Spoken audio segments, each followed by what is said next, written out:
Bonjour. Aujourd'hui, nous allons continuer notre parcours avec les disciples et Jésus ressuscité. Cette fois, ce seront les disciples d'Emmaüs dans Saint Luc qui vont attirer notre attention. Alors, il n'y a pas du tout besoin d'avoir vu les 2 vidéos précédentes pour regarder celle-ci, mais il est évident qu'elles se suivent. Mais chacune des apparitions du Christ est en elle-même une rencontre extraordinaire. Donc nous allons lire le texte, ça c'est le premier moment de cette vidéo. Nous allons ensuite méditer ce texte sur 2 aspects qui semblent, en tout cas ceux sur lesquels je veux insister aujourd'hui.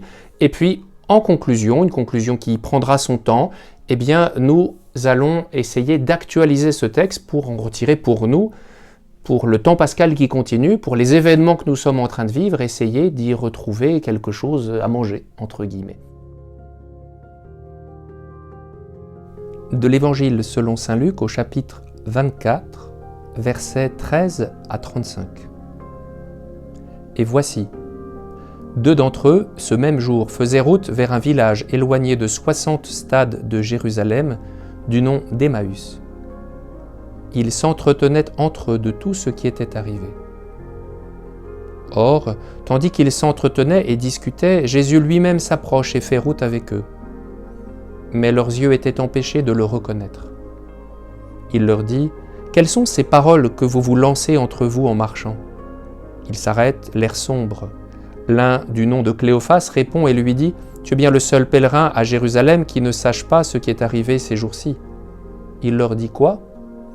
Ils lui disent : « Ce qui concerne Jésus, le Nazaréen, qui fut homme prophète, puissant en œuvre et en parole devant Dieu et tout le peuple.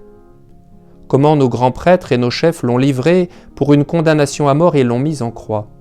Et nous, qui espérions que c'était lui qui allait délivrer Israël. Mais avec tout cela, voilà le 3e jour depuis que ces choses sont arrivées. Mais pourtant, certaines femmes parmi les nôtres nous ont stupéfiés. Elles sont allées à l'aube au sépulcre et n'ont pas trouvé son corps. Elles sont venues dire qu'elles ont même vu une vision d'anges qui le disent vivant. Certains de ceux qui étaient avec nous sont allés au sépulcre.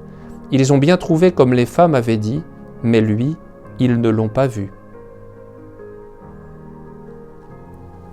Il leur dit : « Ô sans intelligence, cœur lent à croire à tout ce qu'ont dit les prophètes, n'est-ce pas cela que devait souffrir le Messie pour entrer dans sa gloire ? En commençant par Moïse et par tous les prophètes, il leur interprète dans tous les écrits ce qui le concernait. Ils approchent du village vers lequel il faisait route, et il fait comme s'il allait plus loin. Ils le contraignent presque en disant : « Reste avec nous, le crépuscule approche et déjà le jour a décliné. » Et il entre pour rester avec eux. Or, quand il s'attable près d'eux, prenant le pain, il bénit. Après avoir partagé, il le remet. Leurs yeux s'ouvrent, ils le reconnaissent, et il ne leur devient plus perceptible. Ils se disent entre eux : « Notre cœur n'était-il pas brûlant en nous quand il nous parlait sur le chemin et qu'il ouvrait pour nous les écrits ?» Ils se lèvent à l'heure même et reviennent à Jérusalem.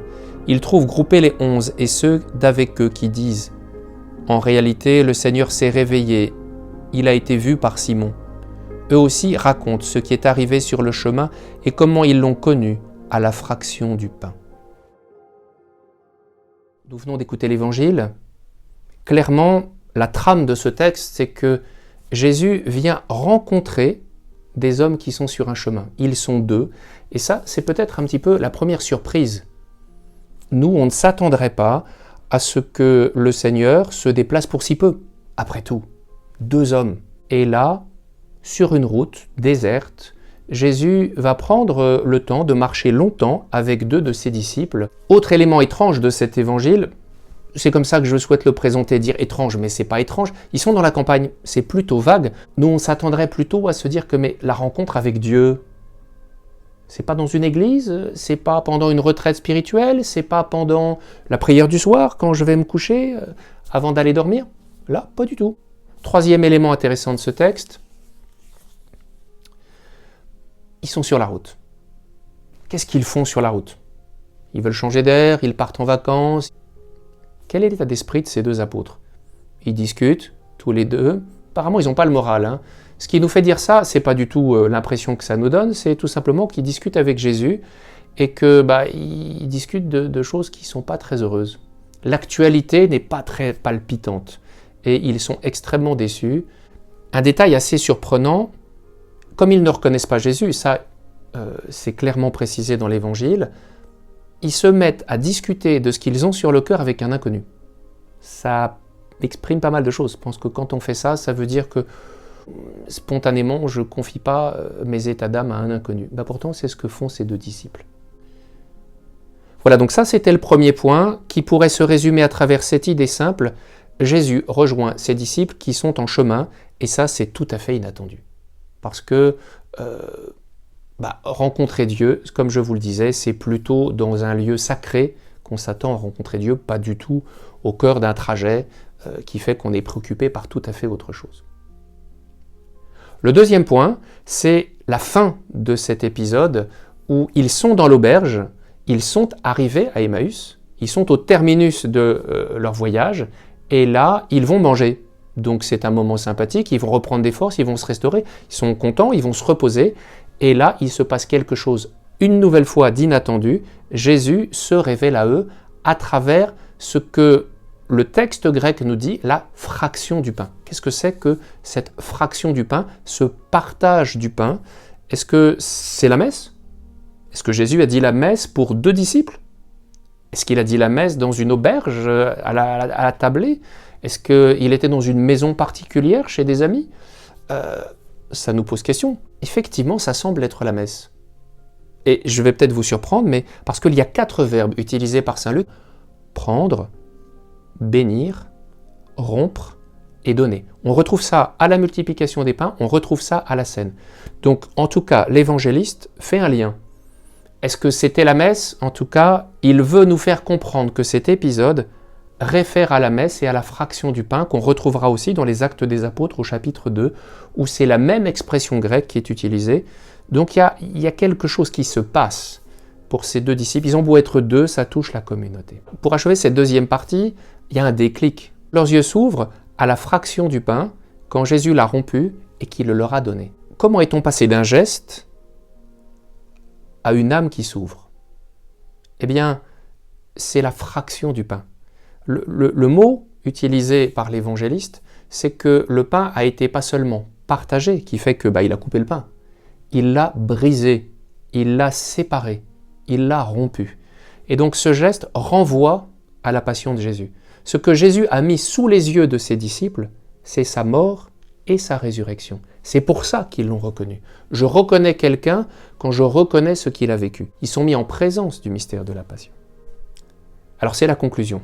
Vous allez me dire, c'est toujours avec Jean-Frédéric, c'est très dense. C'est pas grave parce que la vidéo, on peut, vous savez, faire marche arrière. On peut aussi aller plus vite en avant.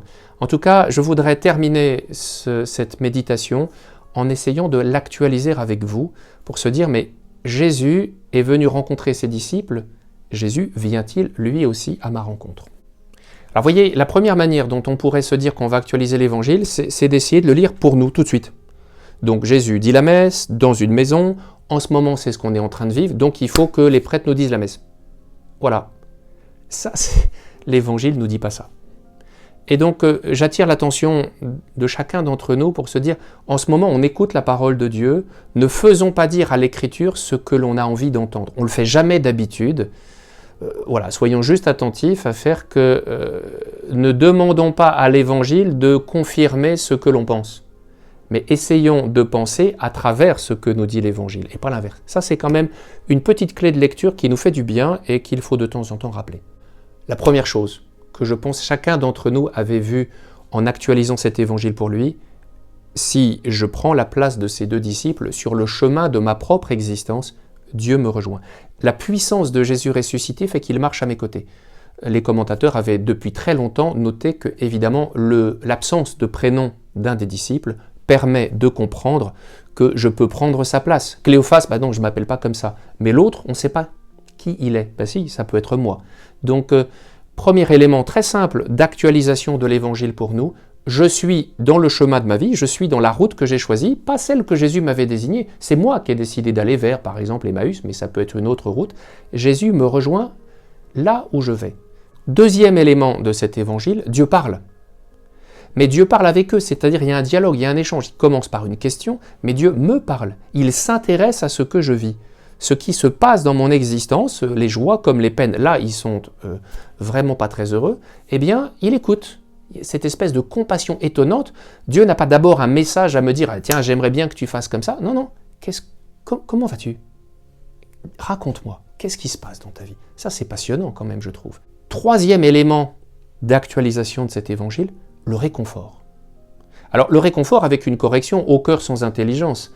Mais Jésus, partant de ce qu'ils connaissent, s'appuyant sur leur culture, leur expérience et leur vie, il va leur dire « Mais regardez comment Dieu, depuis toujours, a conduit votre existence. Faites une relecture à ma lumière, pas faites une relecture à la vôtre. » Parce que c'est comme ça que ça avait commencé. Ils avaient commencé par faire une relecture de leur histoire en disant « Je suis malheureux. » Et là, Jésus leur dit « Regardez bien, il n'y a pas que du malheur dans votre vie.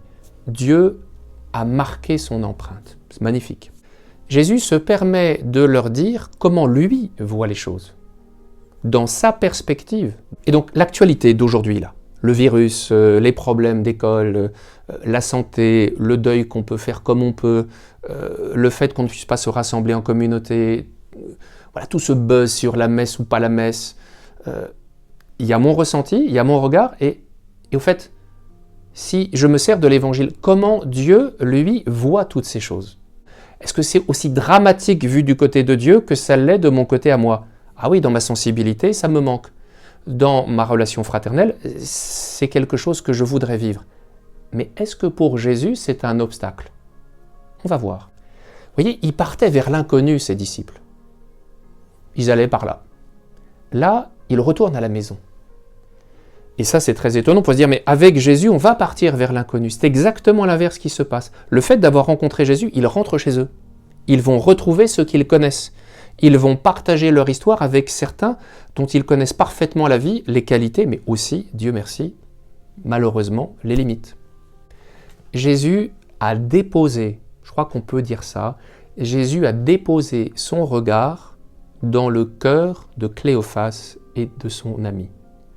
C'est ce que fait la puissance de la résurrection en nous. Jésus, si nous ouvrons notre cœur, si nous nous mettons à l'écouter, dépose en nous son regard. Et du coup, cette vie qui nous appartient, Dieu ne nous en dépossédera pas du tout, eh bien, enrichit cette vie, la nôtre, la mienne, enrichie du regard de Dieu, va tout simplement être davantage en ma possession. Cette actualité qui nous déplaît et qui nous dérange, et il y a vraiment de quoi. Est-ce que, de fait, je vais ruminer à la manière des disciples d'Emmaüs, au début de la rencontre avec Jésus, ou est-ce que je vais en prendre possession de ces événements douloureux, de ces événements inquiétants, de ces événements qui, sous bien des aspects, me posent difficulté? Eh bien, est-ce qu'à la lumière du Seigneur, ce n'est pas quelque chose qui va prendre un sens tout à fait nouveau? Et là où je voyais un problème de ne pas aller à la messe le dimanche, ce qui en reste un, il va falloir vite que nous puissions retourner à la messe, je peux peut-être vivre ce jeûne eucharistique d'une manière qui n'était pas du tout celle que j'avais envisagée. C'est-à-dire pas seulement de ruminer à l'intérieur, de dire pourvu que le prêtre vienne dans ma maison dire la messe, mais tout simplement, Seigneur, pourquoi est-ce que je dois vivre cela et comment est-ce que tu m'en donnes la force? Donc cette vidéo est maintenant terminée. N'hésitez pas à, si elle vous a plu, la liker avec le petit pouce bleu. N'hésitez pas à vous abonner à la chaîne, puisque ça vous permettra de suivre toutes les autres publications qui vous seront proposées. Je vous dis merci d'avoir suivi jusqu'au bout cette vidéo, et je vous dis à la semaine prochaine pour pouvoir suivre une 4e vidéo qui aura toujours le même thème, Jésus ressuscité qui vient à la rencontre de ses disciples.